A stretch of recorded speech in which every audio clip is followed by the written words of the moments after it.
afternoon po mga kababayan, ma'am sir. This is Jam, the Filipino channel lang niya pong lingkod. So today is January 19, 2026 at tayo ngayon napupunta dyan sa may 2 Palm Tree Villas sa may Newport Boulevard, Barangay 183 Paasay po yan, at dadalhin po natin sa may Don Celso Tuazon Avenue, Mulawin Homes Night, San Juan, Cainta, Rizal po yan. Okay, so magbabalik po tayo mamaya konti pag nakakuha na po natin sila. Disclaimer lamang po, ang content po natin ay kalsada at hindi ang passenger. Kaya nga naman sakasakali man po na may marinig kayo mga pangalan ng lugar, pangalan ng tao, pangalan ng organization sa government of private man yan, ay wala pong kinalaman ang channel nito at wala pong pinapatungkulan. Lahat po na pinag-uusapan dito ay pawang dito lamang po yan sa loob at wala pong pinapatungkulan sa labas. Okay po, magbabalik po tayo mamaya konti pang nakuha na po natin sila. Samantala, makinig tayo ng mga nagbabagang balita at mga talakayan habang tayo ay papunta doon sa ating pick-up area.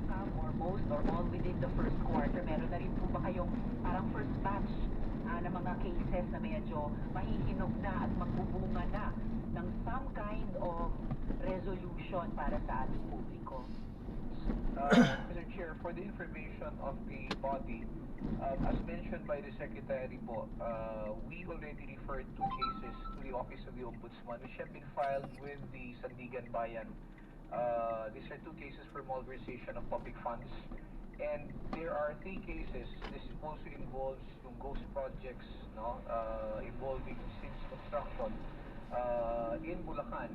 These three cases are also due for resolution.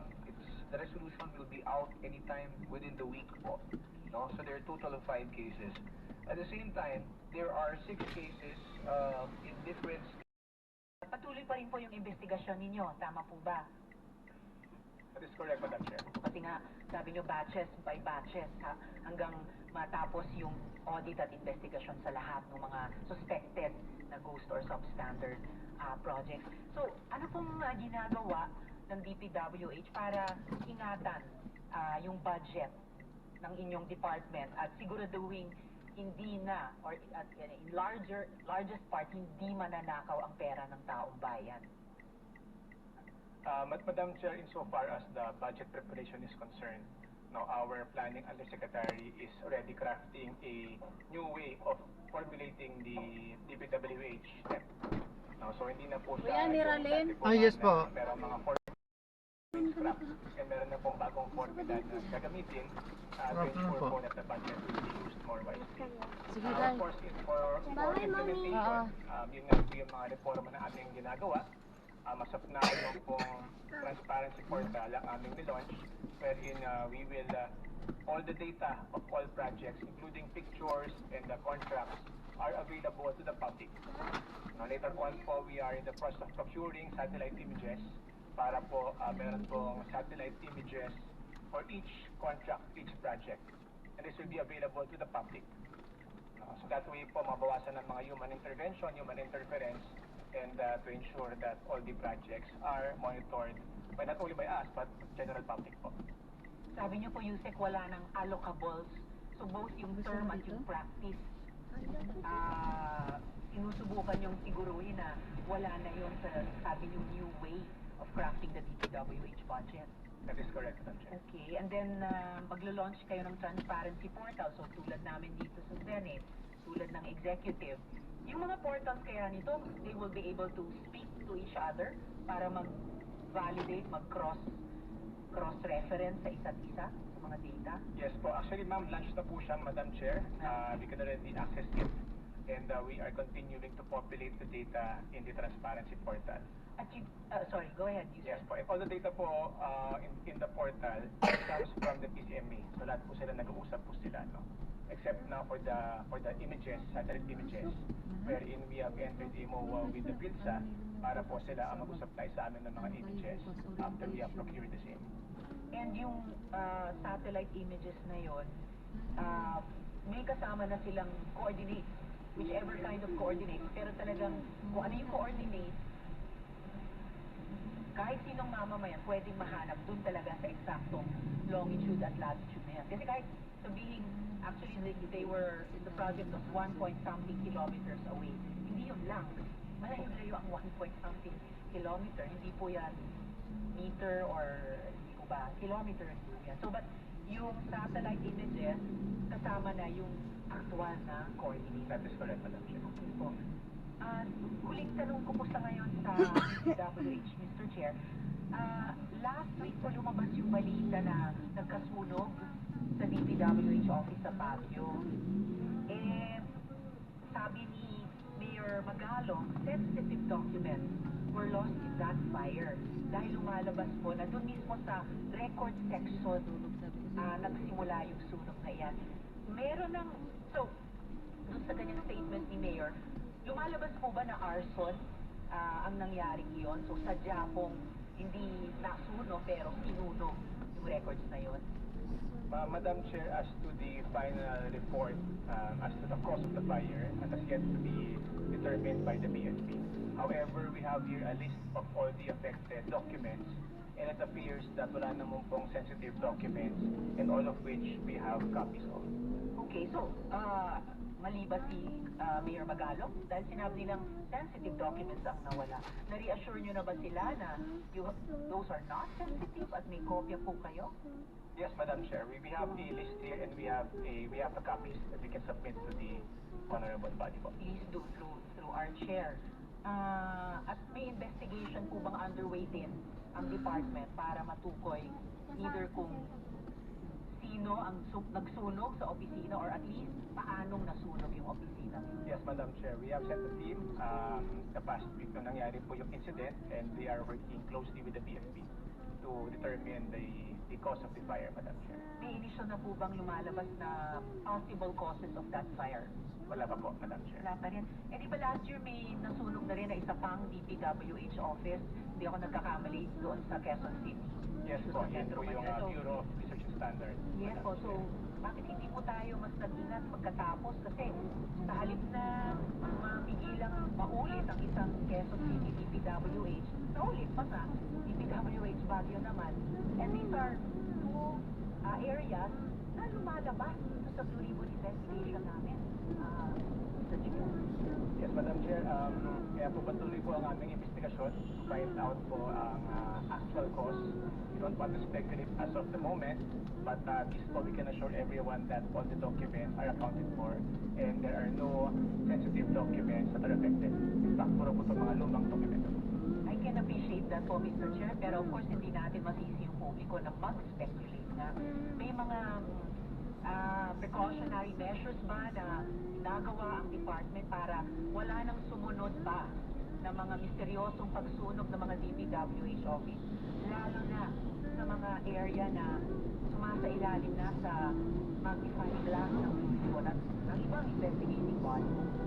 Well, Madam Chair, as of the moment po, at the very least when we came in, yun nga po, lahat po ng documents, we require them to be scanned and to have copies of. No? Of course, ito pong sunog, supposedly meron naman po tayong mga standards to avoid fire. However, of course, hindi po namin maiwasan kung meron na po mga ganitong insidente.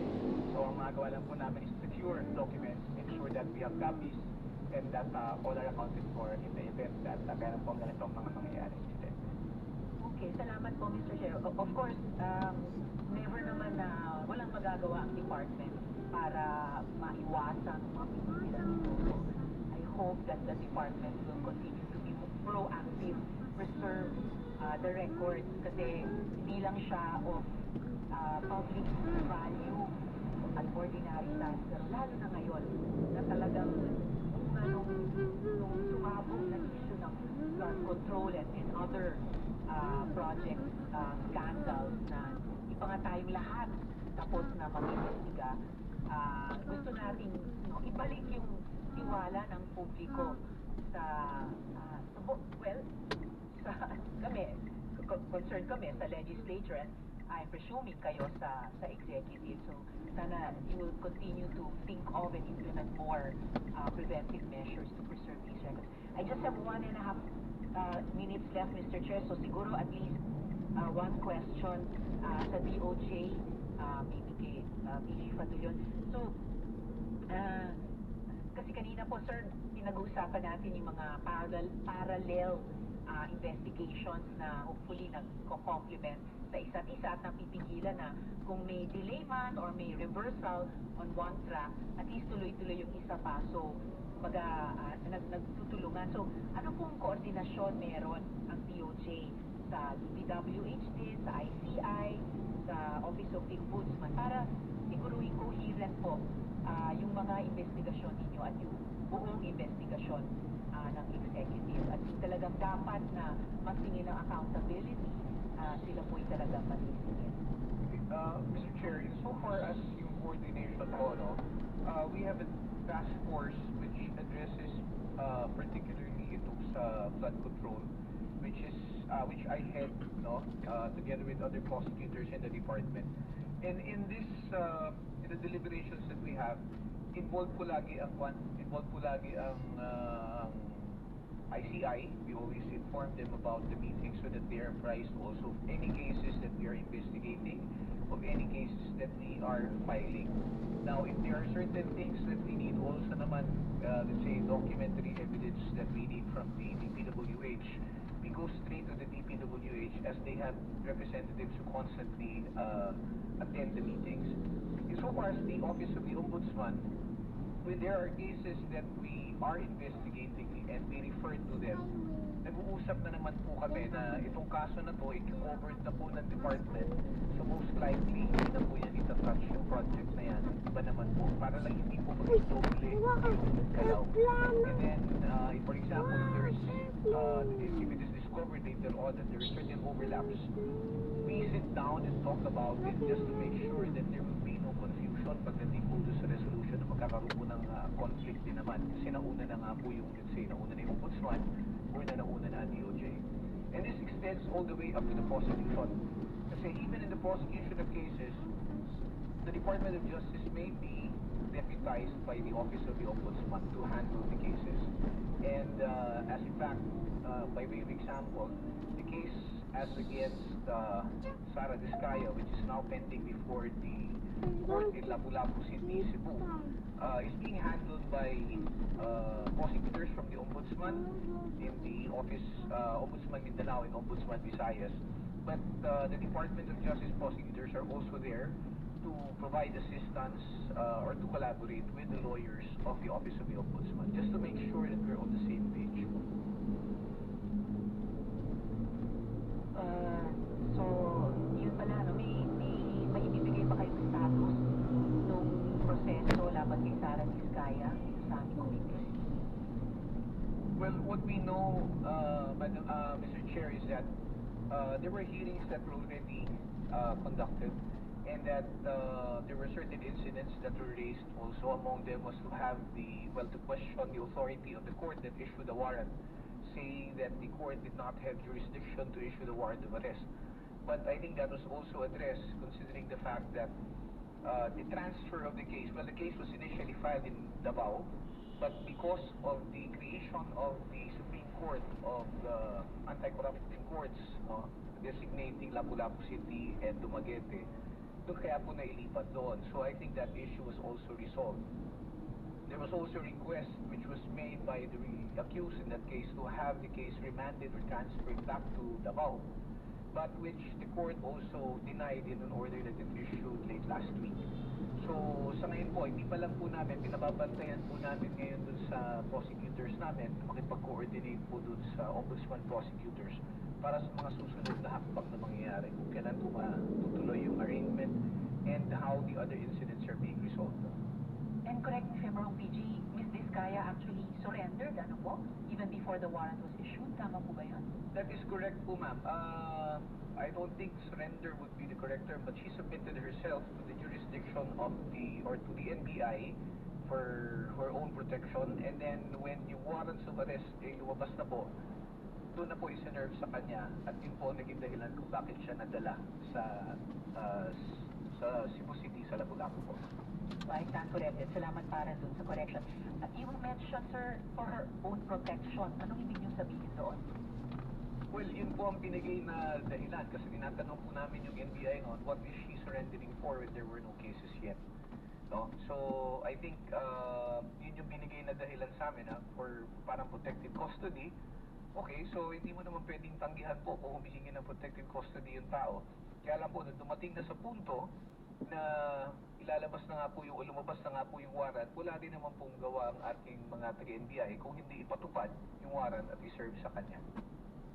Salamat, sir. Well, for my last quarter minute or so, kahit masakit marinig ng lahat ng mga sektor na iniimbestiga ng aming komite or lumabas sa mga testimonies ng mga resource persons, pwede niyo po bang kaming bigyan ng rundown ng mga kinasuhan na at mga posibleng makasuhan halimbawa sa susunod na linggo? You may respond and incidentally, yung time nyo. Yes, thank you, Mr. Chair. I can reserve thank you, Mr. Chair. If, Mr. Chair, if you will allow, I can just submit the list to the good senator, just so that all the names of those who have been charged, who are under investigation, and who will be the subject of preliminary investigations will be brought to your attention po. Please do so to our chair for the whole committee. Salamat po, Vice. Salamat, Mr. Chairman. Thank you, Senator Risa. The next in line is Senator Dante Marcoleta. Thank you, Mr. Chair. Kanina po ay pinag-uusapan natin ang mga coordinates Yusek Disnar, and you started citing 416 cases. Ito yung parang potential flood control cost projects, di ba? Yes, Your Honor. And then following the MIPS start and ends, to establish that talagang mayroong discrepancy sa coordinates. Tama. Actually lahat. Yung 50, more than 50 and less than 50, sabi nga ng chairman, parehong mali yun. Because talagang may diferensya. Tama. In comparing po yung actual site, Yes. yung MIPS start coordinate. Yeah. The reason is, ang nangyari nga, ang pinadala sa opisina ng Pangulo ay yung MIPS application. If you will recall, nandiyan naman si Yusek Bernabe. During the first hearing of the Blue Ribbon Committee, of which I was the chairman, I already pointed out na ang sumbong sa Pangulo was based on the MIPS submission, which is wrong. Nagtataka ako kasi, Mr. Chair, kung bakit hanggang ngayon ayaw pa nilang sabihin yung dahilan. Nung pinagsubmit kayo ng Pangulo, whatever reference data you might have, pwede naman yung ibigay yung PCMA. The PCMA is more accurate than the MIPS. You said, Bernardo, will I be correct in assuming that? Mr. Chair, tama po, yung PCMA po yung actual. Yes, and then there is even more accurate than the MIPS and the PCMA. Ito yung tinatawag ninyong Survey 123. Tama? Eh, ito lang ang itong siguro, maski ang chairman, naguguluhan sa inyo, bakit nga yun ang unang yung naisip? Of course, nagpaliwanag si former secretary, tama naman yun, at sa pagmamadali, dahil nga kailangan na ng Pangulo, ang naisip ay yun muna.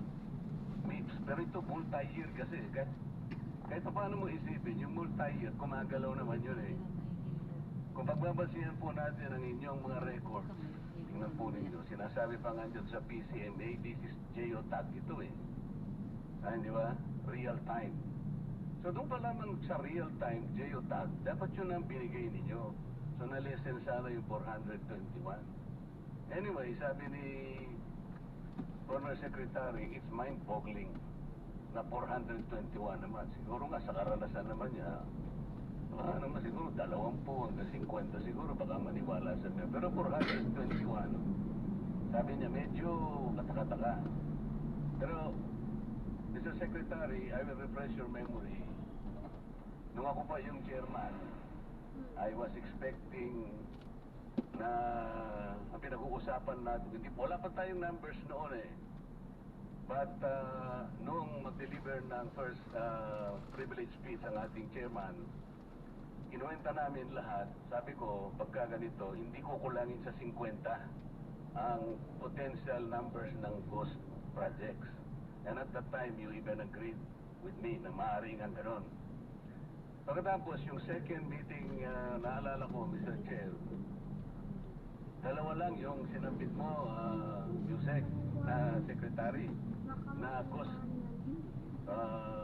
projects ng flood control. Ito nga yung dalawang projects ng SIMS at saka yung Wawaw na nandun sa may Capiz, Talitip River sa Perez, Bulacan. At yung isa naman ay yung reinforced concrete river wall sa Baliwag, Bulacan.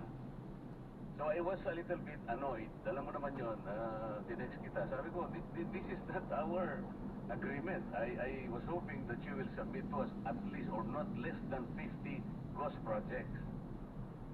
And then you will remember that because of that text, you texted me back. Tinignan ko uli yun. The date is August 30, 2025. And you bite me a list of temporary, ang subject ng text mo, Secretary, Summary of Flood Control Inspection by Implementing Offices. This is August 30, 2025. The total projects na covered by that summary, 2,113.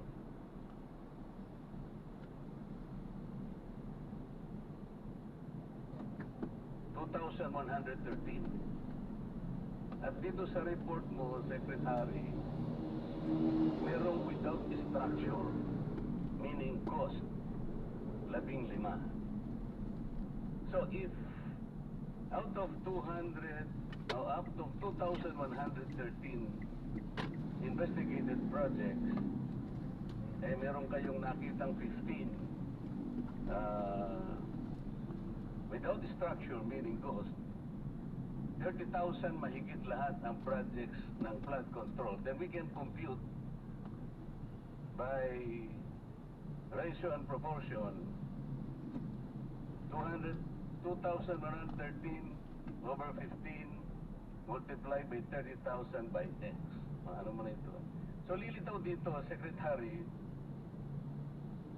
the potential cost projects out of the universe of 30,000 projects, o pwedeng maging 230 lang cost.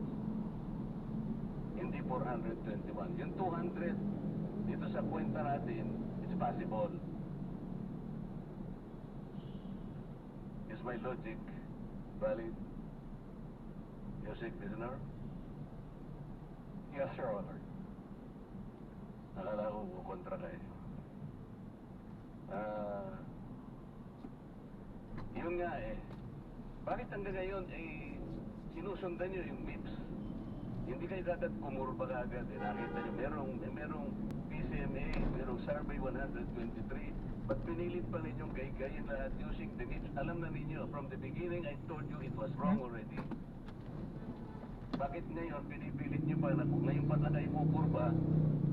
Sabi nga ni Senator Ontiveros, ulitin nyo naman lahat ito.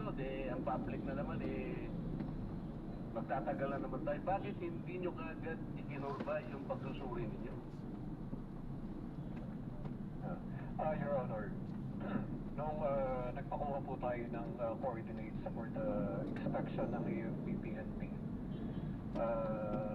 dated September 9, 2025, pinakuha na po natin yung coordinates from both MIPS and PCMA. And ito yung ibinigay natin sa AFP-PNP. Ang ano lang po doon is hindi lahat po ng projects ay merong both MIPS and PCMA infra-track coordinates. Pero as much as possible po, kung ano po yung available ay ibinigay po natin. Hindi po gano'n, Yusek. Kasi nga, sabi ko nga kay Yusek Bernabe kanina, yung MIPS kasi, very preliminary yun.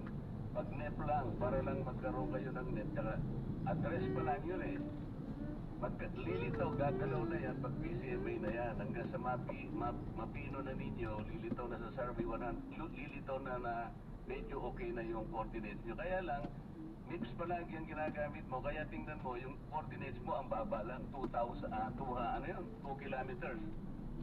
I will give you at least 14 samples of wrong coordinates.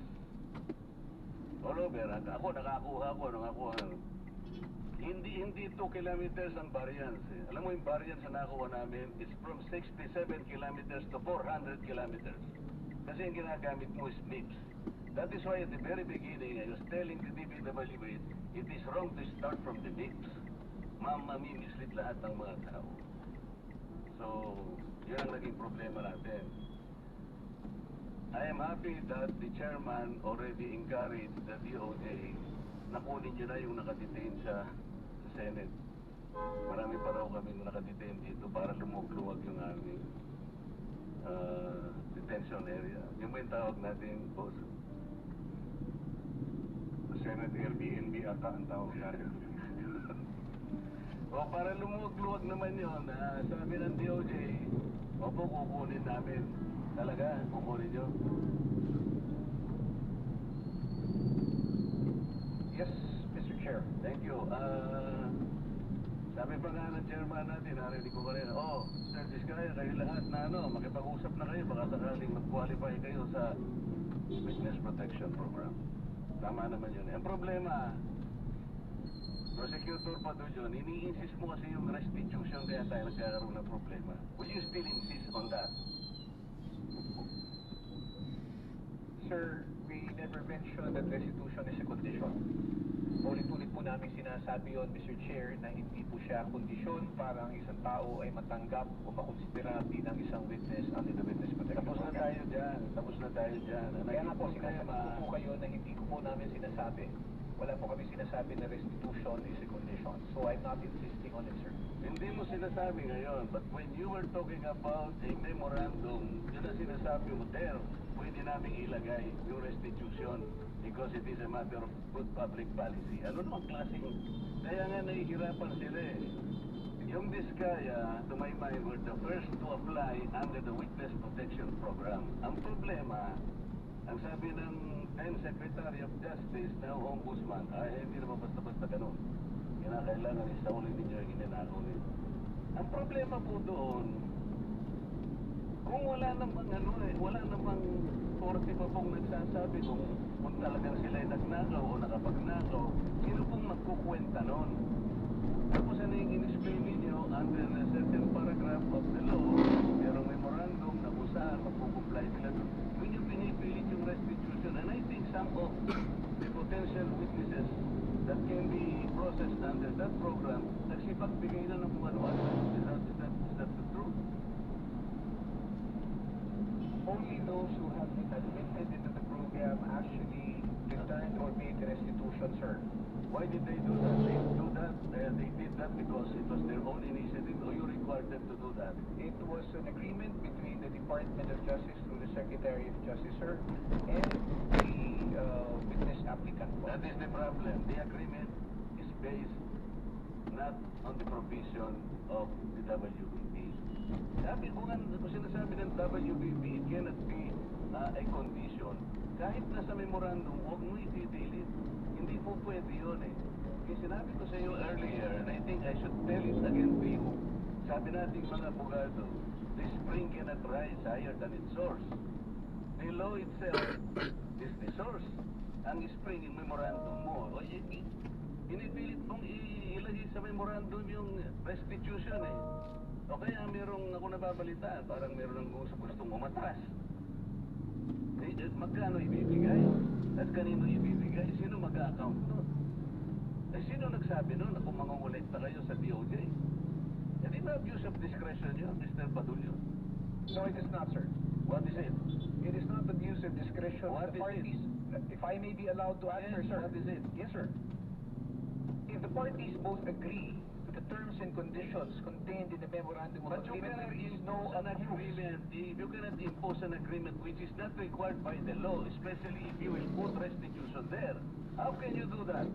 Mr. Chairman, sir, yung restitution po, yung memorandum of agreement is a product of an agreement between both the Secretary of Justice, representing the DOJ and the WPP, and the witness applicant. Wala pong abuse doon kung pareho po sila nagkasundo. Ulit-ulit na po namin sinasabi na ito tayo, naghahanap tayo, naghahabol tayo doon sa mga taong nangurakot Tapos itong mga tao na umamin at handang magsoli, ayaw nating tanggapin yung kanilang sinusoli. Ano ho ang nakikitang mali doon? Para po sa amin, para ho maibsan kahit papano yung sakit at pagdurusa ng ating mga kababayan na nakikita nila na napakalaking pera ang nawala. Ano ho ba yung maibalik natin yung kaunti?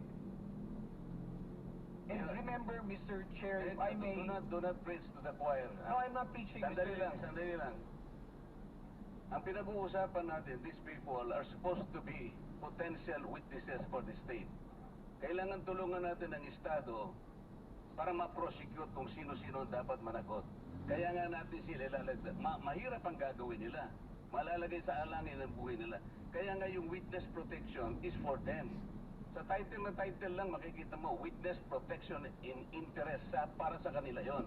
So yung memorandum of agreement, ay yun ay dahilan lamang para masiguro mo na sila'y makikipag-cooperate. Kasi kahit na sila'y na-approve under the Witness Protection Program, but they will not cooperate based on the memorandum, pwede mo siyang i-discharge eh. Alam mo, the court can still do that. At saka yung final approval ng witness, state witness, nasa court yun eh. Huwag mong kukunin yan eh. Kaso, isinasama ninyo yung restitution. That is the problem. And I will object to that. Palaging mali yun eh. E paano yung kay Diskaya? Pinipilit ninyo na mag-restitute. Sabi niya, ewan ko kung pinag-usapan ninyo.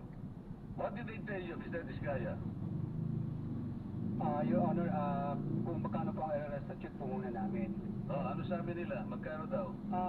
Ako po, hindi ko po masabi kung magkano po. Kasi para sa akin po, parang kami po ang nanakawan. Parang ibig sabihin, parang modern day na pagnanakaw. Ibig sabihin yung nakaw pa. Siya pa magbibigay ng pera dun sa ninakawan niya. Parang ganun po. Eh, sabi niya kanina, it's a disagreement between the applicant and the DOJ. Did you agree that you restitute any money to the DOJ? Wala po kang maibibigay po. At saka... Yan na nga, because wala kang maibigay, hindi ka niya ipoprocess under the Witness Protection Program. Is that not? Correct? Hindi ko po alam, Your Honor, kung... So, Mr. Chair, paano to?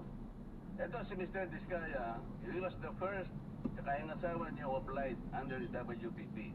The problem is, ang sabi ng dating DOJ Secretary, hindi kinakailangan isoli muna yung mga pinagnanakaw. Hindi po pwedeng ganun-ganun lang. So, paano ngayon siya mapoprocess if that was dangled? Paano siya mapoprocess to begin with? May I be allowed to respond now, Mr. Chair? PG. Thank you, sir. Sir, Mr. Chair, una, sabihin ko lamang po na kasinungalingan po yung sinasabi ni Mr. Diskaya na agad-agad silang sinabihan na magsoli ka. Ang pinag-uusapan po dito, bago man lang makapagsabi ng ganon, kailangan munang makita kung ano ang gusto at kayang sabihin at patunayan ni Mr. Diskaya at ni Mrs. Diskaya doon sa kanilang salaysay. Pero hindi po sila nakikipag-ugnayan sa department, kaya hindi po sila mabigyan ng kaukulang proteksyon at hindi po ma-process yung kanilang application. So yung sinasabi po ni Mr. Diskaya, from the hearing of November 14 in the Senate Blue Ribbon Committee, there was never a chance or an opportunity that Mr. Diskaya and or counsel even approach the department despite the promptings of the chairman. Mr. Ano po yung title mo? Mr. Prosecutor. Mr. PG na lang. Mr. PG. Nung ako yung chairman pa dito, sila yung unang nag-apply. So, dahil kailangan nila ng protection, it was incumbent upon the chairman na sumulat sa Senate President to endorse yung kanilang application. That was the provision of law kasi. But even before they can do that, actually kasi nung sinasabi ko yun, nung hearing, hindi ko naman alam mapapalitan na pala kami. Alam mo na yun, di ba? Yung araw din na yun, nag-press con na si Secretary of Justice. Narinig ko eh. Sabi niya, hindi po pwedeng ganun. Ay, cannot apply. Hindi pwedeng basta-basta ganun na lang. And then the new Senate President based his judgment of not entertaining that application on the articulation of the Department of Justice. So, ang tinatanong ko nga sa inyo, hindi Hindi siya sinungaling. Siya yung ang mismong tayo nagbigay na ng kondisyon kasi. Kaya sinasabi ko, if you insisted on the condition of restitution, how can Diskaya or any other persons similar to his situation even begin to apply under the WPP? If I may respond, Mr. Chair. If I may refresh the memory of the good senator, during the last hearing of November 14, 2025, that matter that you raised about the statement made by the former Secretary of Justice was already put on the side when you asked that question. And we already informed the chairman that if they wish to file their application, if they wish to be processed, they go to the Department of Justice. Binanggit po yan, nasa transcripts po yan na sinasabi niya, sige, wala mo na pag-uusapang restitution. But did they ever come to the department to coordinate with us? No, they did not. And let me just put it on record, sir, na hindi po ito question na kung sino ang nauna na nagsalita. Hindi po ito question kung sino yung naunang nagbanggit ng napakaraming pangalan kung hindi rin naman nila kayang suportahan ng ebidensya at wala rin naman silang mabibigay na magpuprove o magpapatunay doon sa kanilang mga sinasabi. Yan po ang kailangan naming suriin. I am sorry, Mr. Chair, he did not repress my memory. Pinupulyot mo yung memory ko eh. Hindi siya nagpunta rito na sabihin niya na, okay, pumunta ka sa DOJ. Huwag na muna natin pag-usapan ng restitution. Walang ganon. Nagpunta nga siya rito dito si DOJ Secretary din eh. O sabi ko, Boying, okay na ba yun? Papupunta? O di wala na ano ha? Wala nang restitution ha? Basta papuntayin mo sila mag-asawa to. Hindi ba nagpunta ka, Mr. Diskaya?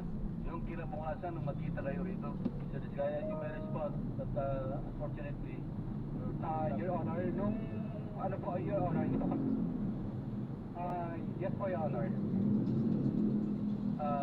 Yeah.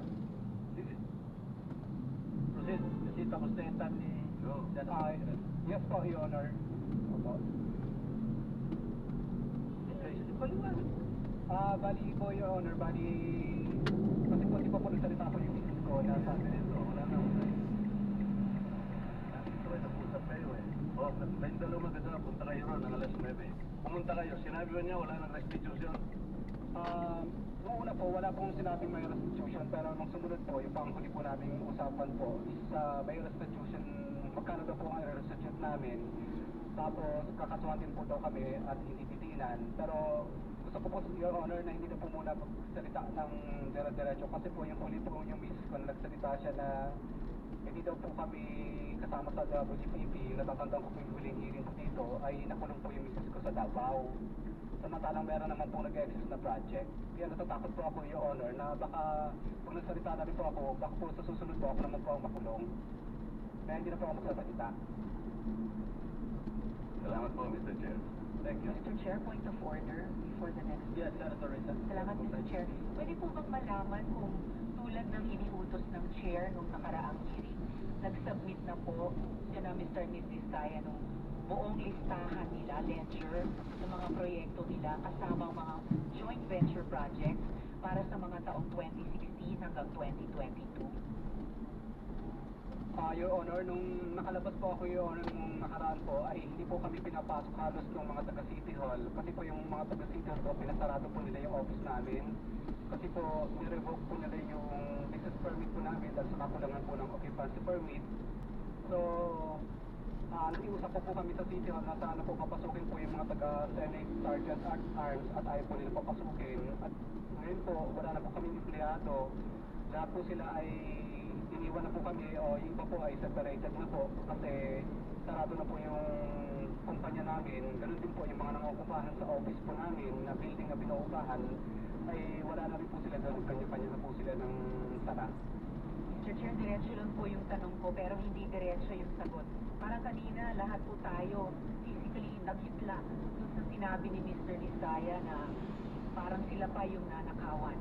I would like to request the good chair to please reiterate yung utos ng komite kina Mr. Diskaya. I-submit yung ledger na sinabi ni Ms. Diskaya noon, meron sila ng mga proyekto pati joint venture projects mula 2016 hanggang 2022. Huwag po nilang sisisihin ang City Hall. Hindi po yan kasalanan ng City Hall dahil subject yan ng utos ng Blue Ribbon Committee. Mr. Chair, sabi rin po ng ating secretary sa komite, nag-follow up po sila ina Mr. Diskaya last week. Pero hanggang ngayon po, 3:44 na po ng hapon. Almost 3 hours mula sa simula tayo, hindi pa rin sila sumusunod sa utos ng Blue Ribbon, Mr. Chair. Your Honor, makikiusap po sana ako na baka parang mas kompleto po yung project list kung na makuha ninyo. Baka po pwedeng isabti na lang po ang DPWS kasi may copy naman po sila kasi wala na po kami talagang mga empleyado na mag-aasikaso. Ako po nakakulong sa Senate po, yung misis ko naman nakakulong sa Davao. So wala po kami mautusan, Your Honor. Mr. Chair, I will submit to the wisdom of the chair kung ano po yung pinakamabisang paraan. Ang hinahanap ko lang kung outcome ay mabigay ng mga nina Mr. at Ms. Diskaya yung ledger nila na sinabi ni Ms. Diskaya mayroon sila nung mga joint venture and other projects nila mula 2016 hanggang 2022. Ewan ko ba, Mr. Chair, binabato pa nila sa DPWH yung responsibilidad sumunod sa utos ng Blue Ribbon, Mr. Chair. Thank you, Senator Rizal. We'll try to resolve that issue. Thank you, Mr. Chair. Senator JB Ercito, Mr. Colazo. Just a quick manifestation, Mr. President, with the permission of Senator.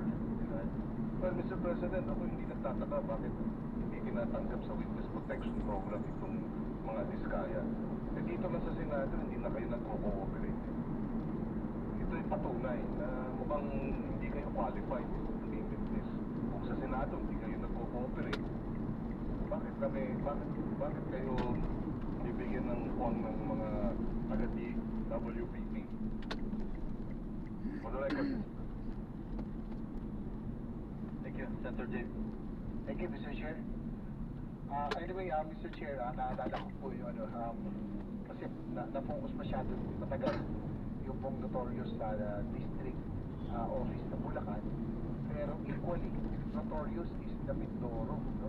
Kaya I would like to thank the chair na sa request ko noon pa na sana si naging regional director Gerald Pacanan ay patawag at nandito na siya ngayon, no? At I would like to take advantage of his presence dahil matindi rin yung nangyari sa Mindoro. Although yung lugar na yun, mga lugar na pinaglagyan ng mga flood control projects na uhan, mga mga swampy, mga river town na kahit na gano'ng karami simento kung pusig dyan, hindi yata mawawala talaga ang baha dyan, no? So yan ang base sa ating unang informasyon. Siguro tanong lang natin muna si Yusek Bernardo. Natural nandito si Yusek Bernardo. Sinabi kasi ni Congressman Toby Niaco na mayroong scheme sa lower house tungkol sa bentahan ng projects, no? Pero pwede nyo confirm sa iyong pagkakaalam, maaari nyo bang magpuwanay sa akin kung paano ito nangyayari kasi dito sa Senado wala naman kami nabanta na modus na naglalako o nagbebenta ng mga proyekto. Sino ba ang mga nagpapahinsin ng projects dito? Ito ba yung mga tinatawag na contractor? So anyway, kayo po yung advocate na sa witness protection program, baka maaari nyo na rin lahat sa atin dito sa komite kung ano po yung scheme na ito sa paglalako at ang pagbibintahan ng proyekto.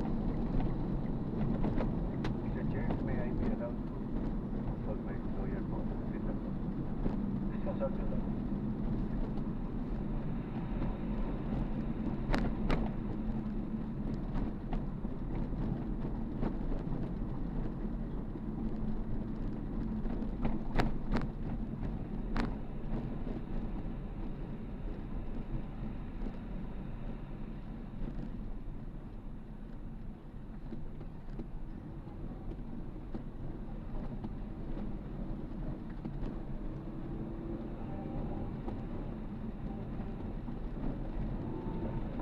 Mr. Chair, if I may.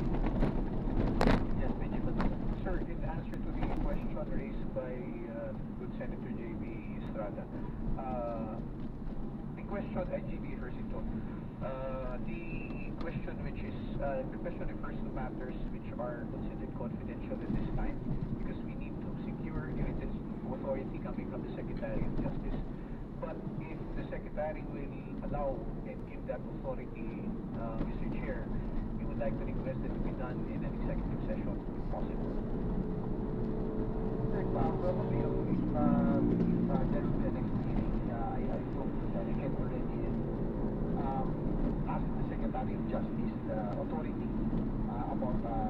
matter that I'm raising. Of course, it is very important because I think this will give us a better appreciation of the whole picture on how this scheme was really done. We'll do that, Mr. Chair. We will raise the matter to the Secretary of Justice and try to secure that authority from him. Can we secure the authority from the DOJ Secretary now? Because I also have questions to be addressed to Yusek Bernardo, because we want to confront the others who were also implicated during the last hearing, namely Undersecretary Olaybar, Maynard Gu, and the others. So hindi maka-clarify dito sa hearing. You see, this is the first time that we have Yusek Olaybar and the others, including Ms. Carlene Yapilla, nandito rin. So mawawala ng saysay yung hearing ngayon kung maghihintay at wala rito si Secretary Vida. Can we secure the authority from him now so we can ask questions pertaining to those people implicated earlier by Undersecretary Bernardo? We will do that, Mr. Chair. We will get in touch with the Secretary of Justice. Before anything else, Mr. Chairman, contributory to what you were saying, dito po sa Blue Ribbon, linawin ko lang, this is a bit of legislation. Di ba kami, hindi porque may hinahanap kami nila Senator at Mayors ito na ang chairman namin ay tungkol sa mga listahan ni ganito at ganyan. We're not after personality here. What we're after is a way to find a legislation that will prevent this from happening again. Over the years, it has happened here. It has escalated into 2025. So, ang hinahanap po namin sa tulong din po ninyo, makakita kami ng mga pamamaraan para mailagay natin, maisabatas natin na hindi na maulit ito. We're not after the names of people, personalities. Pag lumitaw, lumitaw. Pero ang tinatanong namin, yung pamamaraan paano nangyayari ito upang huwag nang mangyari muli. Ganun po yun. Salamat. We completely understand that, Mr. Chair, and that is the reason why we will get in touch with the Secretary of Justice. And also, with your indulgence, the only reason why we are bringing this issue of confidentiality is because it is cited in the law itself, and I believe that the witness who is covered is just mindful of the fact that it has penal sanctions if in the event disclosures are made without authority from the Secretary. We also understand. That's why you have to wait for that authorization.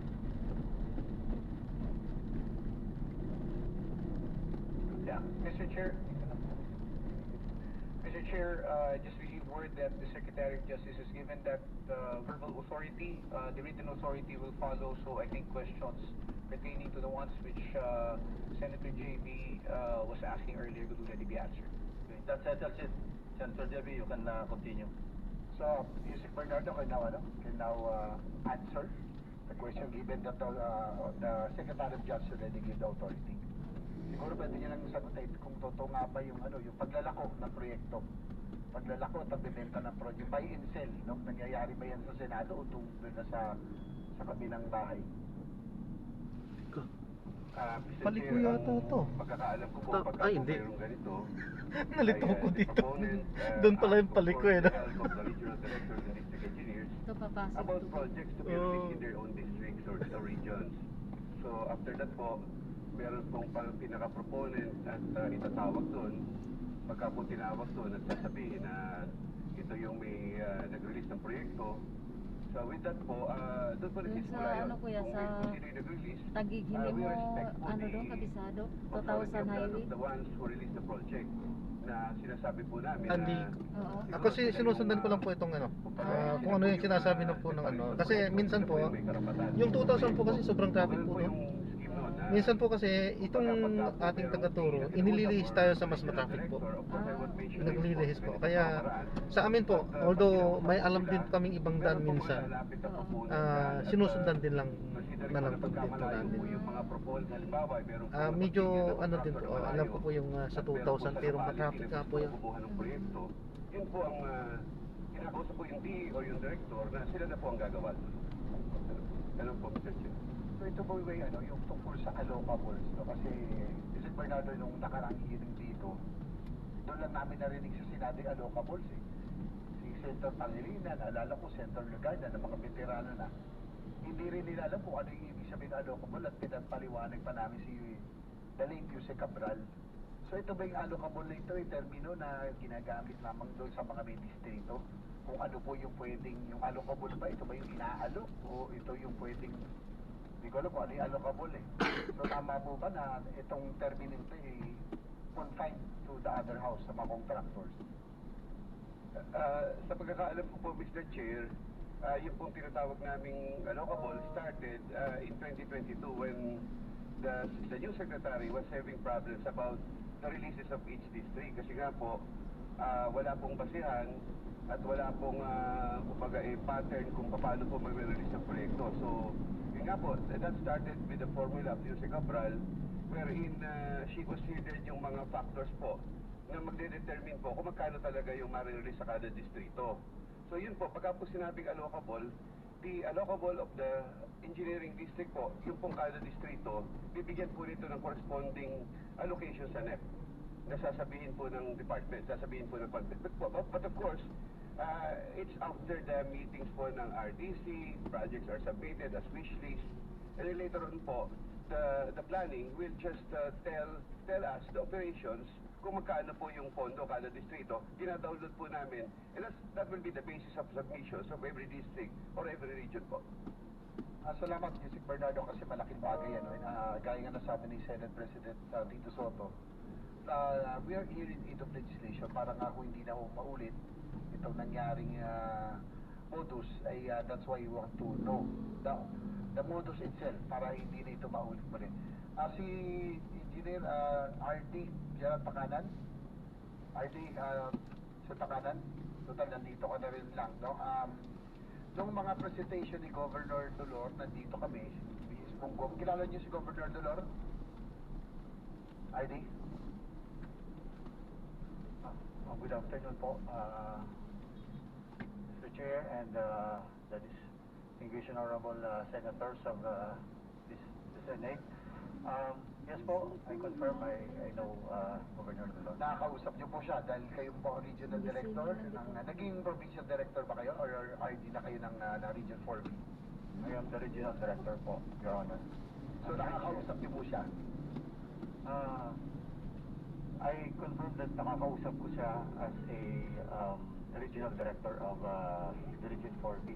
Kasi on my official capacity po. Kasi nung hearing po dito, nag-present po siya, pinakita niya yung mga ghost projects at substandard projects, no? Particularly dyan sa Oriental Mindoro, sa Nauhan, na nabanggit ko kanina, ito ay talagang swampy, talagang to, siguro mas familiar ka doon na itong area to, talagang matubig, no? Do you confirm na itong area to talagang mababa at matubig? Your Honor, can I confirm with my lawyer before I answer?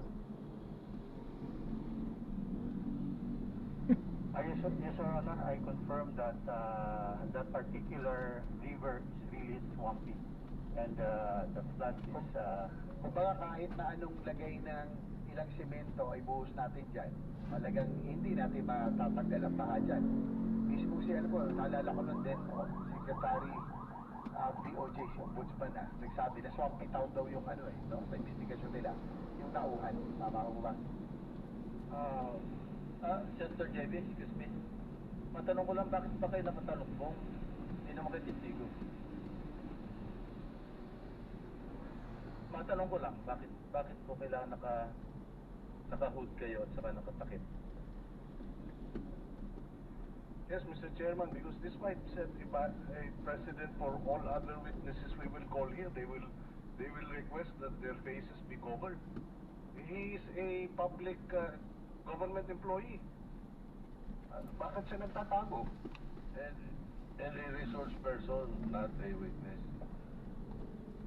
That was the question I was raising kanina, Mr. Chair. Di pala tayo nakaintindihan bakit na nakatakip yung mukha ni Ginoong Pakanan. Akala ko naman, si Maria sa si Joy.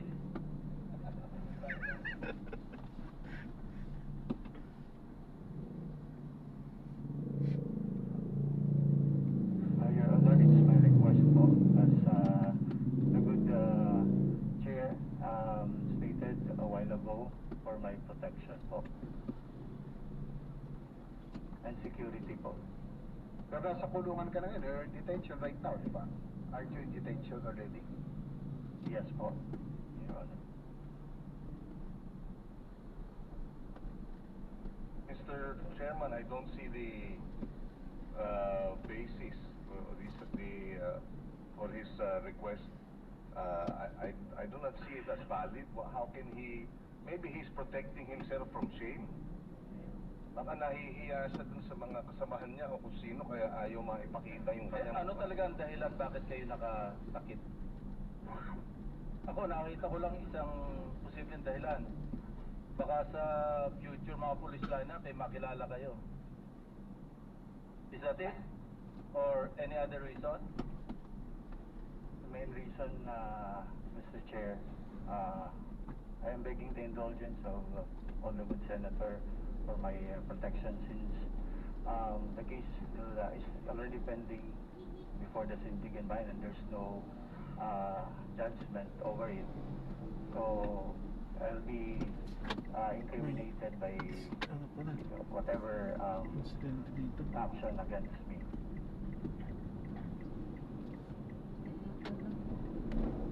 Nagkaano pala sila? Rider at saka yun. So, natatakot ka na baka ito public hearing, pero makakilala sa'yo at magreklamo pa laban sa'yo dahil nakilala ka. Ganun ba yun? No, Your Honor, not Your Honor. Dito po ako to honor your... Yeah, I know that. Rider. Ang tanong namin, hindi yung presence mo, bakit ka tama si Senator Pangilinan. It could set a bad precedent. Baka lahat ng netizens namin at source person nakatanong po. At hindi namin papayagan, unfair yun. Your Honor, I will comply naman po kung Yeah, I think, yeah, that's the ruling of the chair. Kindly expose your face.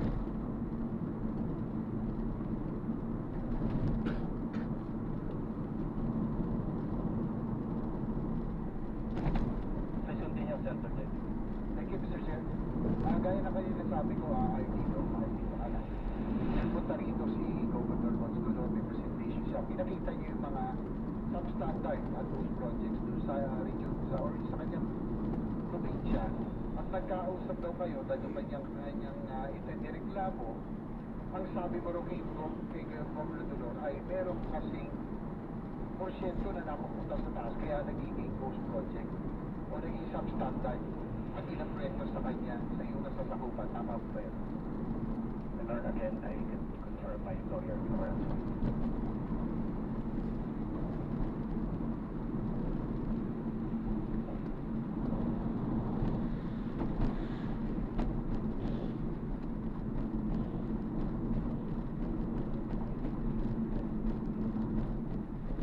Your Honor, with the guidance of my lawyers, first, hindi po totoo yun.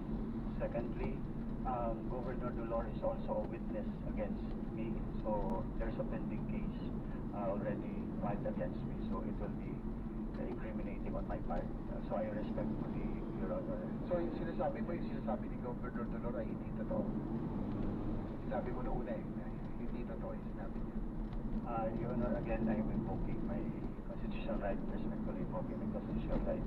So yung sinabi niya na meron sinabi mo raw na may 25% na napupunta sa taas, 5% para sa parking fee at 12% na ito pang nadadaanan para sa proyekto. So ibig sabihin 42% na napupunta sa kickback sa iyong region. 48% na lang naititira sa project mismo. So yan yung kanyang computation na nanggaling daw sa iyo. Sagutin, siguro pwede mo sagutin ito. Nasa sa iyan, pero yan ang kanyang ginahan na nangyayari kaya nagkakaroon ng ghost at mga substandard projects doon po sa Oriental Mindoro.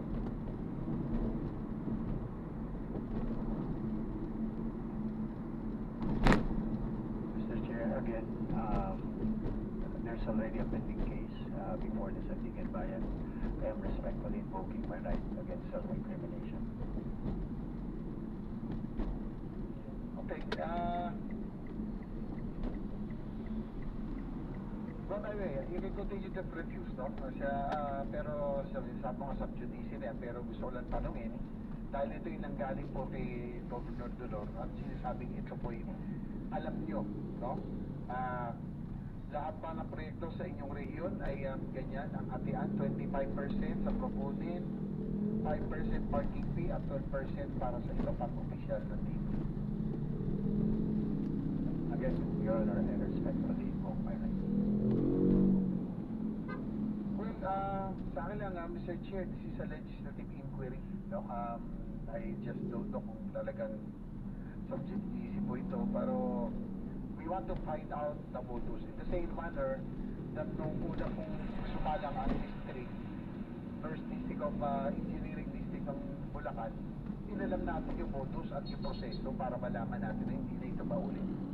Pero, sige po, hanggang ngayon, parang nabaliwala yung pagpupunta rito dahil ayaw nyo sumagot. Pero just the same, para lang alam ng publiko na ito ay nanggaling sa gobernador mismo ng Oriental Mindoro at sinabi na ito po ang modus na nangyari. Kaya nagkaroon ng maraming substandard projects doon po sa Nigeria. Kasi Reverend Congressman Toby Tiaco testified for the Senate Blue Ribbon Committee at states that Congressman Saldico was the proponent of $5 billion worth of 2025 for Oriental Mindoro. Lumabas na naman sa balita na Sunway at Hydro ni Saldico ang kontraktor ng mga proyekto sa probinsya ng Oriental Mindoro. Sa mga nalalaman natin na mga boto sa Bulacan Engineering District, gusto ko lang tanungin kung may direct po ba sa yung linya RD Gerald Pacanan kay Congressman Saldico para maipasok ang mga project sa region nyo. Dahil kayong RD, nasabi nyo na rin kanina, na bilang inyong dahil kayo po ay on official capacity, nakakausap nyo ba kailangan makausap dyan? So nakakausap nyo ba?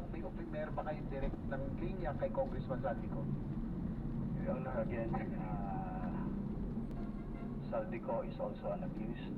There's a pending case, so I respectfully invoke my right against self-incrimination. Pero po yung Sunwest Corporation at yung pong Hightone Construction Corporation, ito po ang majority na nakakuha ng proyekto sa inyong region.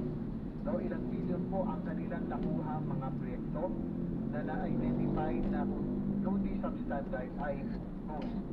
So, familiar ka ba sa Hightone Corporation, Construction Corporation at Sunwest Corporation? Again, Your Honor, those construction firms are also subject of the case.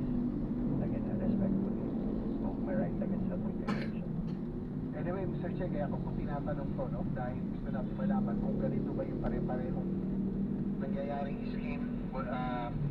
Ganito yung nangyari sa first engineering district sa Bulacan. Ayaw lang sumagot ni RD Pacanan, pero mukhang ganito rin sa Mindoro. At siguro just for the record, Mr. Chair, may ilang distrito na biglang lumobo from the NEP. For example, ang Occidental Mindoro, yung pong NEP nila na 2025, 2.533 billion. Yung GAA naging 20.99 billion. So, almost 17.5 billion ang inangat. Yung Oriental Mindoro from 1.5 billion NEP 2025, yung GAA po naging 20.795 billion. So, halos from 1.5 billion to 20.7 billion. Ito pong nasasakupan. Meron pa Southern Mindoro from 1.4 billion naging 8.999 billion. So, RD Pacanan, ito po yung mga district engineering office na nasasakupan mo, Central Mindoro, Oriental Mindoro, Southern Mindoro, tama ho ba? Yes, Mr. Chair. Do you confirm na ganitong kalaki ang nilobon from National Expenditure Program na pagto 2.5 billion, 1.5 billion, naging more than 20 billion yung bawat distrito? Alam niyo ba ito? I cannot categorically confirm because I don't have the exact figure, Your Honor. I mean, Mr. Chair. nangyari? Paano nyo hindi? Pero alam nyo, ito yung inyong distrito. Pwede nyo bang i-recall yan sa susunod? Subukan nyo po na kung alam nyo po na ganun RTO po ng inyong pong mga distritong hawak na ganun kalaki. Bakit po ganun kalaki? Alam nyo, di ba kayo nagtataka na napakalaki? Buti kung, Mr. Chair, kung nadagdagan na ng ano eh, bawa 1.5 billion, nadagdagan ng ilang daang billion, pero ito from 1.5 billion to 20 billion. From 2 billion, 2.5 billion to 20.999 billion. Hindi ba kayo nagtaka? Bakit ganun? Mr. Chair, first po, kami DPWH po is just an implementing agency po. So, whatever funds po na nanataga, we will implement it po. Sige po, Adjunct Chairman. Yes, Yes, bago maiwanan yun. So sa NEP yan, Your Honor, sa NEP yung 1 point something billion. Yes, Mr. President, yung Occidental Mindoro 2.53 billion, Oriental Mindoro is 1.508 billion, Southern Mindoro is 1.472 billion. Sa NEP yan. Sa NEP po. Okay, pagdating sa GAA, Yung Occidental Mindoro, naging 20 billion ako. Dalawang 20 billion at isang 8.9 billion. saan, anong year yan? 2025. Ito nga, ito last year's budget. So, ang tanong, saan nangyari yan? Sa GAB ng House, sa GAB ng Senate, o sa PICAP? Would the DPH be able to answer that? You were Secretary of DPWH then, former Secretary Bonoan. So yung NEP, alam mo yung NEP, yun yung, no? Oh, saan nangyari na pagdating sa'yo sa GAA, 20 billion na yung mga proyekto yun? Yes, Your Honor, we noted that after the GAA has been passed, after the allocation. Yung nga, insertion, ano? Congressional insertion. Would you know kung sa PICAM o kung saan nangyari yan? It's for atin lang, Mr. Chair, I think, because when we presented the budget sa NEP to House, nakapasa. Pumunta kami sa Senate, NEP pa rin po yung pinasa namin. Yan pa rin. Yung pa rin, nakapasa. But So, then sa after the BICAM, after the BICAM, ganun na po yung... Sa PICAM na dagdag. Ayun. Ayun ang what we were trying to prevent from happening in 2026 and in the future. Thank you, Mr. Jan. Thank you, Mr. Chair. Senator Jerry, ano lang, makabatin lang, and I'd like to get the opinion of the DOJ. You know?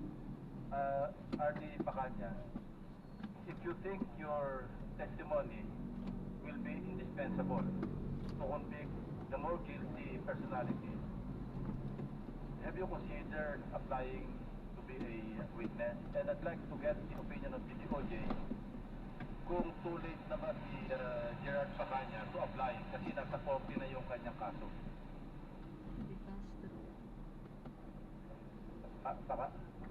Pakanan. Yeah, Mr. Chair, this is a case which was handled and investigated by the Office of the Ombudsman. So we are not privy to the details, but if the question is if he can still apply and Policy question. Not necessarily pertaining to him. if a witness is already charged in court, he can still avail of the opportunity to be discharged as a state witness. But this will have to be done under a different manner. This will be done by discharge under Rule 119 of the Rules of Court. And this will have to be with the court's approval. Yung discharge po yung sa amin po kasi under the Witness Protection Program, drop ka na kaagad sa information po. Correct. And the court, it is up to the court to discharge him. Yes, sir. As Yes. a state witness. Yes, Mr. Chair. A motion will have to be filed by the prosecution asking for the discharge with the court, and then the court will evaluate the statement of the applicant. And more often than not, basta in-applyan ng or pinetition ng prosecutor, more often than not, ina-approve ng court. Di ba? Sir, your experience. Yeah, from my experience, Mr. Chair, as a general rule, yes. But there are also certain instances when the court refuses. So, I think that's something that you have to think about, Director, RD. If you're willing. Kasi ang habol natin dito, the more guilty.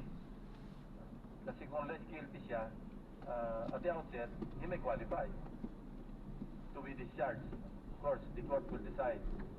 So, think it over. Unless you want to continue to cover up for anybody or desidido ka na labanan yung kaso mo. Mr. Chairman, just a manifestation very quickly. Can you answer first? Okay. Mr. Chair, I appreciate your concern. Very much appreciated po. I have to confer with my lawyers. Sleep over it. Sleep over it. Thank you po. That's bang nina. Yes, Mr. Chairman, he's again covering his face. Can we instruct the resource person to remove his mask and the headgear? Let's respect the Senate, not the senators. The Senate is an institution. Thank you. Maraming salamat. Thank you, Mr. Chair, if I may continue. Tanong ko lang, no, since this is in aid of legislation, ang notorious talaga na nalaman natin talaga yung first engineering district ng Bulacan and itong Region 4B, under Pakanan. Siguro, tanong ko lang kay Yusek Bernardo, ito bang, kasi may mga ilang distrito na nabanggit ko, no, titignan mo, ang lilit ng NEP nila, biglang lolobo. No, may nangyari sa Sibuyan, meron din sa ilang probinsya, at mukhang doon nagkaroon ng parking na tinatawag. So, pareho-pareho ba itong scheme na ito nangyari doon sa selected districts, no, na talagang lumobo? Ganito rin ba nangyari? Kasi nandito ba rin mga substandard ghost projects? Mr. Chair, tungkol po sa substandard projects, I cannot, wala po akong masasabi doon kasi doon po sa kalakaran ng nabanggit ko sa inyo kanina na meron pong nagbebentahan o nag-aalok ng proyekto, nangyayari po yun, yun ang pagkakaalam ko. But definitely doon po sa substandard or ghost projects, wala na po akong kwento hindi na po nasusubaybayan. I think that even the proponent themselves cannot track the implementation of the projects. Kasi nga po, basta na-release lang po yung pondo, meron na pong, kumbaga, nagkakaroon na po ng transaction doon, basta po na-release na yung pondo. So, whether naging ghost po yun or hindi or what, yung pong proponent or whoever, maaari po ay hindi na po nila alam yun. Po, Mr. Chief. So, sige, huli na lang, RD, no, bago ko iwanan to, no, I still have 3 minutes. Yung high tone and yung high tone construction in Sunwest, no, familiar ka dahil ulitin ko lang, familiar ka dito sa dalawang construction corporate kasi karamihan or the majority of the big projects na nakakuha sa iyong region ay sa dalawang korporasyon ito. Familiar ka sa dalawa? Your Honor, familiar ako because they are part of the top 15. But again, Your Honor, since that contractor is also the subject of the pending case against me, I respectfully invoke my right against self-incrimination. Okay na yan. Basta alam mo, siyempre familiar ka. Alam mo rin ba na kay itong pag-aari ni Saldico ito? You may or may not answer, pero alam mo bang ito yung pag-aari ni Congressman Saldico? No, Your Honor. Okay. Anyway, siguro pupunta tayo. I'll just reserve the others for my second round. Pero yung po sa wrong coordinates total na pag-usapan kanina, siguro na pwedeng sagutin ni Yusek Bernardo, Yusek Bistar. So ito po ay sadya at this was deliberate para po maitago ba yung mga ghost projects or substandard. Ito ba, ano ba ang rason bakit nagkaroon ng deliberate submission of wrong coordinates? Mr. Chair, again po, no, whether it was deliberate or not, we cannot really answer on behalf of the ones who submitted. Pag ito po ay mga naabutan lang po namin, ang amin lang pong ginawa ay yung factual by checking the coordinates and yung actual na location. But as to the intention in submitting, we cannot answer po, Mr. Chair. So So kanina na nabanggit nyo, no? So just to confirm, ilan po yung projects na confirm na sa buong investigan nyo, ilan lang yung ghost and the large under wrong coordinate, ilan yung total? Pwede rin si Yusek Crystal, parang siya yung Yeah, Mr. Chair, we will have to await the final number from the ICI, no, until it finishes validation. Again po, we are still finalizing the list. Ayaw po lang mapito na salita na baka mamaya po ay makuryente po kami. So we are finalizing and within, as soon as practicable, we will release the list with the corresponding results of wrong coordinates and ghost projects. So, paano po yung iba ron? May mga nandun din sa list ng wrong coordinates na kumbaga legitimo, legit na proyekto na meron delivery. Doon sa mga hindi ghost, no? Of course, meron wala kayong idea kung ilang percent ang na-deliver or legitimate projects. Yung percent po, we have the numbers po, Mr. Chair. Kaya lang po, ayaw po namin muna ibitawan. Baka nga po subject of validation pa. But within that figure, meron pong mga nandun yung structures sa PCMA coordinates. Meron din po talaga na ibang coordinates wala po sa parehan. So, ibig sabihin ito, no, Mr. Chair, hindi naman sa inaano natin mga contractors na may mga dadamay dito, mga legitimo contractor na meron delivery na nasama po dito dahil nga po kinulo nila kung sino man ang nagpasa ng mga wrong coordinates. May mga nadadamay dito, mga legitimo at yung mga merong delivery at meron pong projects na nagawa. Possibly, Mr. Chair. However, meron po kasi yung proseso on the paglipat po ng coordinates. So we will have to check. Yun din po yung subject of validation kapag nga po nasunod sa proseso yung kanilang paglipat ng coordinates at hindi po sila nagpapalusot lang na nagtuturo ng ibang proyekto. The reason I asked Mr. Chair or I bring this issue up, of course, we are for the reform. Itong gusto natin matuntong kung sino talaga yung may mga kinalaman dito sa mga ghost and substandard projects. But infrastructure program has to continue. Alam natin may show cause order tayo. Show cause tayo ng show cause, no? Pero yung infrastructure projects, this is the engine of growth, economic growth. Kailangan magtuloy-tuloy. And by worry, Mr. Chair, marami sa mga contractors natatakot na rin mag-bid. Kasi nga mga nadamay sa mga wrong coordinates at iba pa, at iba pang issues, no? So yung again, yung sector ng benefit, 24 mangyari, no? Na marami palang mga bid delivery na nadamay po dito. Possibly, Mr. Chair. Possibly. Yun po, sana po bilisan nyo ang pag-usap natin na maklear yung mga legitimong meron delivery because infrastructure projects should not stop.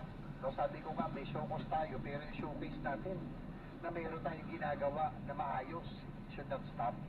So sana mabilis lang na maklear to para now that we have approved already the reformed General Appropriations Act na magsisimula na rin yung mga projects, kailangan mag-bid naman, may mag-bid di sumali, ngayon daw na natatakot na sa yung iba. So yun ang pakiusap natin, sana bilisin po ng DOJ at iba pa. So, dyan last question, Mr. Chair, ano pong maaaring recourse ng mga legitimate contractors na naapekto ng mga wrong coordinates para at least tuloy-tuloy na sila po ay makasali pa rin, no? Sa mga proyekto sa darating na para tuloy-tuloy pa yung ating proyekto at yung engines for economic growth. Ika nga. Actually, Mr. Chair, doon naman po sa listahan natin, no, kahit naman po sila ay part ng list. Kaya lang, while we are still pending validation, hindi naman po sila nagta-terminate ng contract. Hindi naman po sila kinasuhan. Yun pong mga pending cases as of the moment, ito po talaga ay yung mga found to be ghost or substandard. So hindi naman po kinasuhan lahat ng mga nandiyan at hindi naman po talaga naapektuhan yung mga 400 na suspected na pangalan po na ligaw ng lokasyon, Mr. Chair.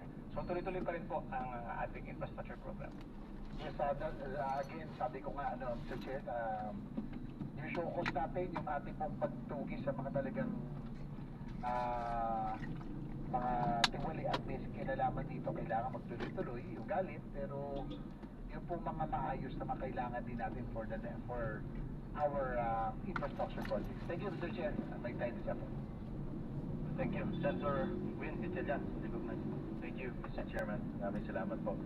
Mr. Chairman, I'll just continue the topic of the coordinates. Ito kay Yusek Bernabe o kay Yusek Bisnar. Actually, dapat walang pagpapalit ng coordinates. Dahil I'm reading itong National Budget Memorandum 153 dated 2027-2004. Ito yung connected to sa budget call. Buti andito si Secretary Toledo. Na very clear na dapat ang project ay shovel/implementation ready. So ibig sabihin pag binigyan ng pondo, implement na kaagad. And dito sa National Budget Memorandum 154, nakasulat rin ang ibig sabihin ng shovel/implementation readiness. May feasibility study, may detailed engineering, may merong right-of-way acquisition, etc. etc. So, ibig sabihin may detalye. Alam na kung saan itatayo, saan na igagawa, at dahil alam nila, meron na silang coordinates. Pero kanina, pinakita nyo yung mga yung actual nila, 2 kilometers, baka iba pa, more than 2 kilometers. So, paano nagkaganon? Kung implementation ready, at meron ng feasibility study, meron ng detailed engineering design, at ang layo nung proposed, at ang layo nung actual. Paano nagkaganon? Yes po, tama po Mr. Chair, no? Kaya nga po may mga reforms po kami para maiwasan itong mga human intervention sa paglagay ng mga coordinates. Yung pong sa MIPS coordinates, as you mentioned Mr. Chair, ito nga po yung sa planning stage, no? Ideally po yung coordinates mo sa planning and sa implementation ay bangga. However, for various reasons, either nga po yung sinasabi ni Sec. Bernardo na lumipat yung ilog, o kaya po mayroong mga right-of-way issue, or ako naman po, for various reasons, minsan po yung ating mga contractor, gagawin na lang sa ibang lugar. And usually po, meron dapat yan proseso. Either ma-modify mo yung coordinate, mga ganyan po. No? And sapagkat baka yan po yung hindi na nagagawa. So yun din po yung part ng aming validation, whether kahit na ba merong construction sa ibang coordinates, if that was properly done, sumunod sa proseso, meron pong justification, etc. Iko-connect pa yan dahil nag-budget call na, di ba, Secretary Toledo? Nag-umpisa na ang budget call for 2027. So, I'm expecting babalik ang flood control sa 2027 budget. Di ba?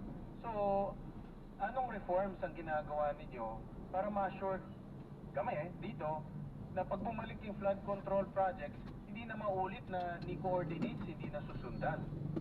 These coordinates kasi basic yun diba? And in this 2026 budget, and I think DPWH, meron ng mga station numbers tayo linagay, diba? Lahat ng project. But ngayon, dahil nga sinasabi nyo pwedeng mag-move yung coordinates at station number, medyo nag-aalangan ako na kahit ilagay natin sa GA, in actual, iba naman yung lalabas. Ang problema doon is validation. Kagaya naririnig ko kanina na out of the 420 plus projects, 14 lang pala yung actual na ghost project because nailipat yung actual coordinates.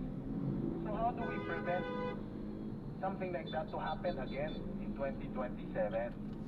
Dahil ang gusto natin, pag print na sa libro, yun na talaga.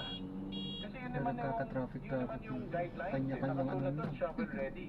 May feasibility study, may work program. Dapat dito para magawa mo yung work program, may mga guards. dapat meron kang actual survey. Diba? Wala, ipunahan lang yung Tama po, mga ano Mr. dito. Chair, no? Ayun. Babalik po talaga tayo sa proper tabi lang planning. sila kuya. Kapag po kasi yung proyekto ay naplano na maayos, Nag-aantay ng tamang ano. proseso, Nasa meron tabi lang. ng mga recommendations from the Lalabas case yun po, mga yung ating gabi. mga planning experts na for the master plan of flood control. Dapat Kamali po, ka kung ano ng po yung inyong ikot dyan, plano, yung hinuhuli ano po yung inyong nila. sinapit sa central office or NEP. Yan ang buong katotohanan ng nangyayari talaga sa atin. I guess dati po baka po yan kakulangan ng pagplano. Wala Kaya lang po, kurak talaga, mayaman para ng Pilipinas. Para may habol ng proyekto, gawa ng coordinate. Sobrang yaman. Pagdating sa baba, iba pala yung actual pyramid ko na. Kasi man, So, it nandyan comes yung down ano. to proper planning and proper implementation po. So, ibig sabihin yung coordinates, kahit na hindi pa yun yung actual project, ginagawa na lang for the sake na may malagay Mahirap sa na intindihan kung bakit nangyayari na ganun. Hindi naman pwede yun dahil kung ganun, hindi based on need yun ating budget. Diba? Parang dinodoktor lang yung coordinates eh. Para malagyan lang ng pondo. Tama? Posible pa, Mr. Chair. And then yung man yung Napakasipag ng mga lab taong sa Pilipinas, DBM, tapos because naghihirap. last year, when we had our DBCP hearing, hindi katanggap-tanggap yung sinagot ni former Secretary Pangandaman na sinusubo na lang sa kanilang DPWH tapos ilalagay sa NEP. So, ang DBM being the gatekeeper of our budget, kung isusubo sa inyo basura, ibigay nyo rin sa amin basura. So, ang tanong ko, first sa DPWH, you said may reforms. Ano itong mga reforms na ginagawa ninyo? At how will this translate to the itong consolidation ng DBM na ginagawa? Maybe Secretary Toledo can answer to that. So para hindi kaya naman punta ko lang naman, we're trying to avoid what happened in the past. At in-expect ko kasi babalik ang flood control project in 2027, di ba? So, notorious ngayon na gumagalaw pala yung coordinate. Yan, hindi pa completed description. So, anong reforms ang ginagawa na dito? Yes, Mr. Chair. Ngayon po, meron po kami dinidevelop na app. No? Ito na po yung unified application wherein the coordinates from the planning stage and the coordinates for the actual ay isang mapa na lang po yung ginagamit. Unlike po ngayon nangyari before, ito po ang MIPS na coordinates mo, pagdating po ng PCMA, meron ka po ang bagong coordinates for the actual, hindi na po sila nag-uusap, hindi na po nababago yung coordinates sa MIPS kahit po iba yung pinaglagyan mo. So what we are developing now is a unified map. Kung saan po pinlag yung sa planning mo, doon na po lalabas ngayon yung actual. And we can see already from looking at it, whether may overlap, whether tomorrow, and the distance there po. That will be submitted to DBM. Tama? Kasi para sila magpo-consolidate sa testing. Yung app na yun, ito kasi transparent po siya. Pero yun pong coordinates na yun, ang ating pong gusto mangyari, isa na lang po. Unless, except for legitimate reasons, justifiable reasons, kung bakit uurong yung coordinates. Oo nga, but in the project description, kasama na doon. Yes, Mr. Chair. That will be submitted to DBM. Yes, Mr. Chair. To Secretary Toledo, what reforms is DBM undertaking? Kasi last time hindi maganda yung sagot eh. Okay? Kaya tayo nandito ngayon. No? Because sinubo sa inyo, kung ano man sinubo sa inyo, kaya tayo nandito. So yes, sir, we already introduced budget call for 2027 that is SPM 156. Yes, the reforms that we will formally implement in 2027 budget preparation is one is very important to share is this RTC projects that should be implemented at the regional levels. Dapat may confirmation and even endorsement from the RTC. Okay. Ang oras, 33 minuto, makalipas ang alas 4 ng hapon. Ang oras ay nagsisigno ng Flemex for Kids. Mommies, agapan na galoobo at lemang nakabara. Tanggatang lagundi, Flemex! 4:30 na! ATM na! Mga good news at bad news. Lilinawin, sisimplihan, pagagaanin, pasasayahin natin. ATM! Anong take mo? Tuwing hapon. Kasama sila Mahal Makamagal at Sandro Ochoa. ATM! ATM! Anong take mo? Dito lamang sa solid na DCMM Radio Patrol sa Istreta at DCMM Teleradyo.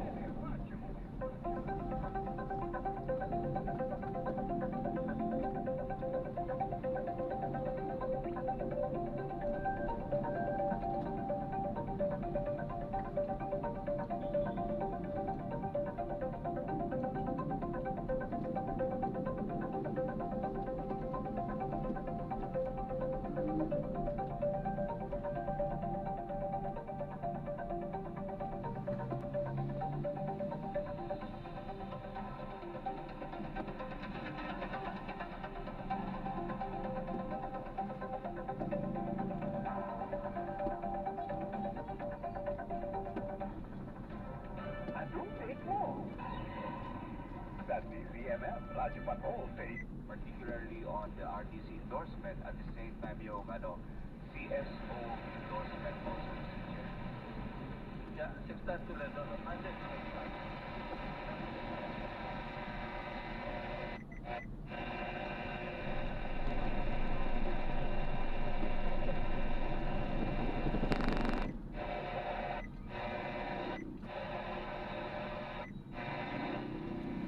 Matigas po dito.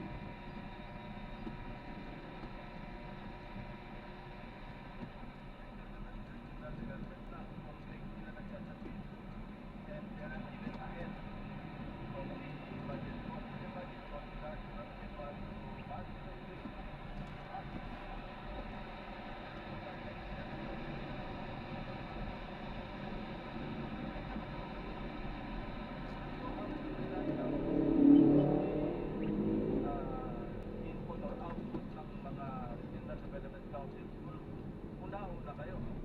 Okay.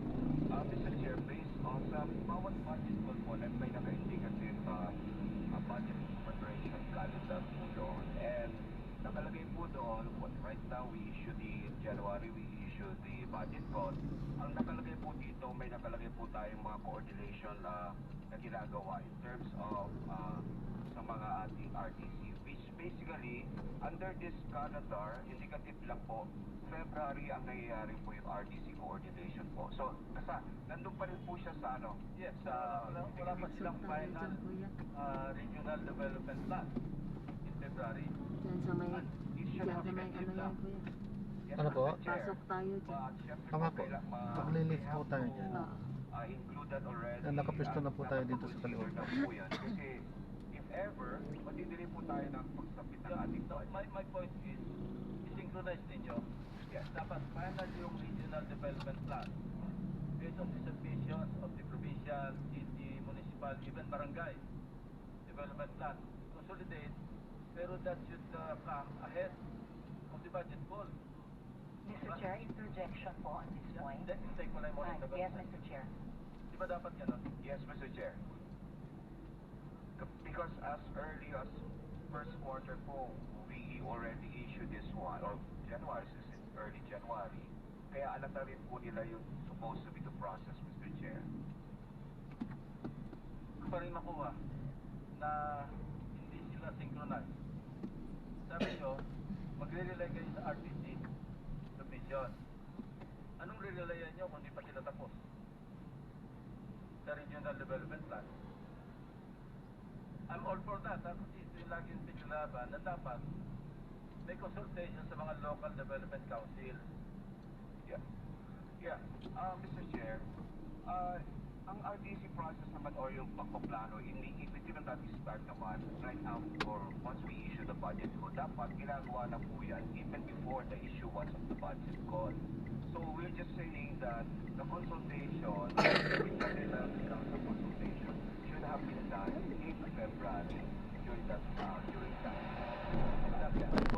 Alam niyo, para hindi rin magulo, kasi yung mga congressmen, basic representatives, they are represented even in the barangay development council. Yeah. More so, sa city, municipal, and provincial. They can attend eh. So sila makipagpagpakan ano ba yung tulay sa district nila na gusto nila ipagawa. Para pagpasok sa NEP, pagdating ng budget call, naka-incorporate na ang trabaho nila ngayon, pagdating sa Congress, pantayin yung kanilang yung project na naka-incorporate sa kanilang local development plan, di ba? Yes, Mr. Chair. Kaya nagkakaroon ng mga insertions na walang consultation sa implementing. Kasi nga, hindi kasali yung kanilang mga project. Okay, Mr. Chair. Yes, noted that on the check. We will also coordinate with the president because they are representing on the for as part of Drop off po, Mulawin. Drop off. Mulawin po. Mulawin? Dito. Na tinatanong ng chair that naalala ko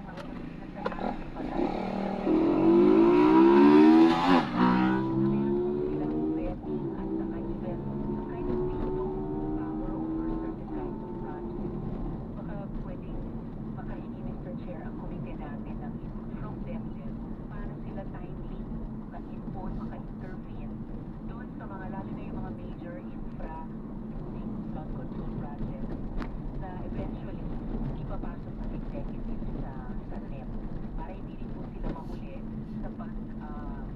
Dito sa Megaspin po yan. Consolidate Dito ng kabila. Dito. Megaspin dito. sa lahat ng budget Ito. requests ng mga department. So, for the record, Mr. Chair, salamat po. Back to Senator Sherwin. Thank you for those interventions, Senator Risa, Senator Lacson, and Sherman. Senator Toledo, ang punto dito is number one, timing. Talagang may off yung timing ng RTC. Kaya nagiging complication yan. Maraming mga governor, may mga projects sila, pero hindi nila Magkano nasasagot kaya? on time kasi nga yung timing off. Tignan nyo yung timing. Natin sinaso, maraming salamat po sa panonood. Hanggang sa muli po, ingat at God bless. Paalam po muna pansamantala, tayo ay gagawa na ng ibang video sa ating susunod na misyon. Paalam po muna pansamantala. So this is Jam, the Filipino channel ang inyong pong lingkod. Paalam po.